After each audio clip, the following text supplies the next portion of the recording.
Reciban un cordial saludo, les habla su amigo el profesor Juan Antonio Ramírez. Vamos a resolver a continuación un tercer ejemplo de ecuaciones diferenciales. Dice resolver x logaritmo natural de y de x más x al cuadrado sobre 2y por dy igual a 0.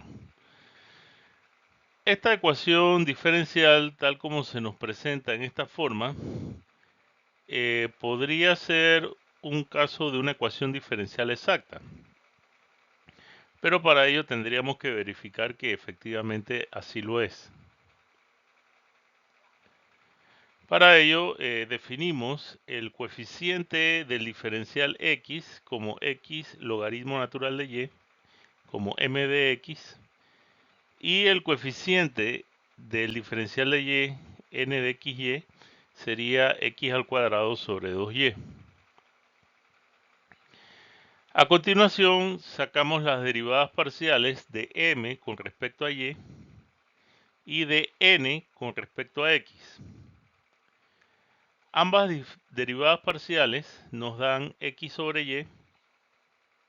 Por consiguiente, las derivadas parciales son iguales y por esta razón, como se cumple esta condición, decimos que la ecuación diferencial es exacta.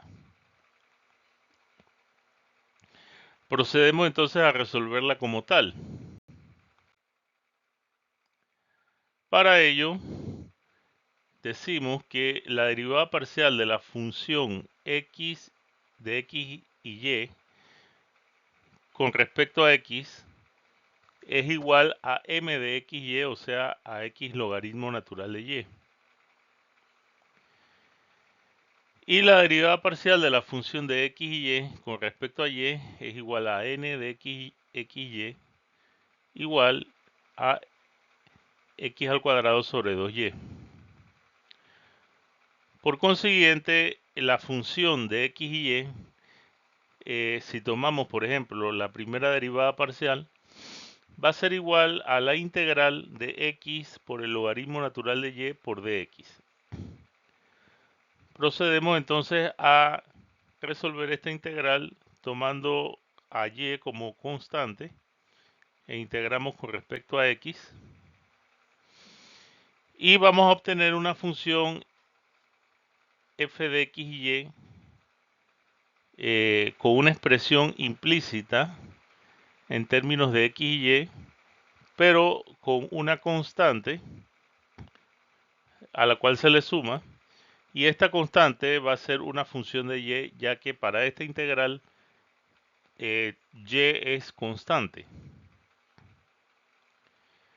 A continuación,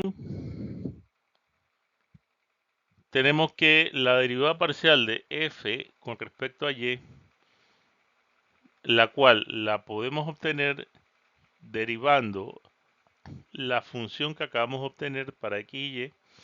A su vez, esta derivada parcial es igual a n de xy. Como conocemos la expresión para n de xy, las igualamos y vemos entonces que a partir de esta igualación, g' de y es igual a 0. Por consiguiente, si nosotros integramos g' de y, vamos a obtener que g de y va a ser una constante numérica, cualquiera, la cual denominamos c. Por consiguiente, obtenemos entonces nuestra solución implícita si tenemos en cuenta que la función de x y y es la que se muestra en pantalla. Reemplazamos g de y por la constante c y de esta forma tenemos pues nuestra solución de forma implícita. A su vez, esta solución la podemos obtener de forma explícita despejando y. Para ello tenemos que asignar una constante cualquiera a f de x y en el lado izquierdo.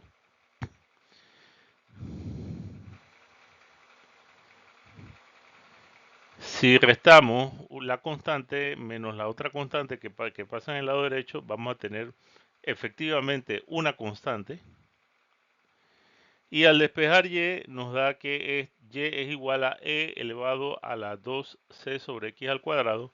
Y 2 por c a su vez es una constante. Vamos a comprobar nuestra solución. Para ello tenemos nuestra ecuación diferencial original, solo que dividimos cada término de la ecuación por dx y la tenemos de esta forma, y eso equivale a decir que dy sobre dx es igual a menos xy por el logaritmo natural de y sobre x al cuadrado.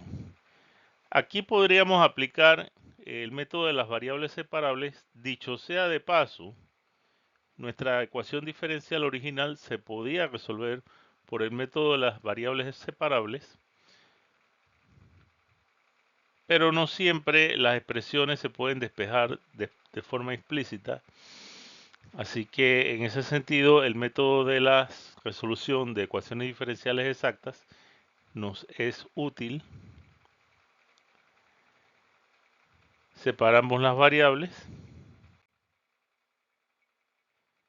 Tenemos entonces la expresión que se muestra en pantalla, simplificada. Y para ahorrarnos un poquito de trabajo nos vamos a apoyar en el software Maple 2023 para resolver esta ecuación diferencial ordinaria. Y efectivamente vemos que la solución nos da igual a la que obtuvimos de forma manual. De esta forma hemos resuelto nuestra ecuación diferencial. Muchas gracias por tu atención.